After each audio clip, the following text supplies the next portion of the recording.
তহঁত দুটা আহিলি ছাৰ আজি কি পঢ়াব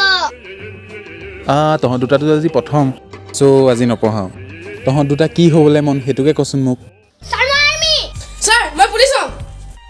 তহঁতকতো এইবোৰ চাকৰি কৰিবলৈ অলপ শৰীৰটো ভালে ৰাখিব লাগিব ব'ল অলপ এক্সাৰচাইজ কৰাই দিওঁ তহঁতক টিউচন মাষ্টাৰ ঠিক আছে ছাৰ মই যেনেকৈ কৰি যাওঁ তহঁতি একেলগে কৰি যাবি দেই হ'ব ছাৰ তোৰ কি হ'ল একো নহয় ছাৰ আকৌ তোৰ কি হ'ল একো নাই ছাৰ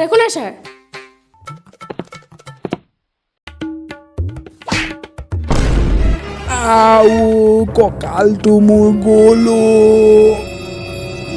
ছাৰ পৰিলে ক'ত পলাইছ তহঁতি ৰ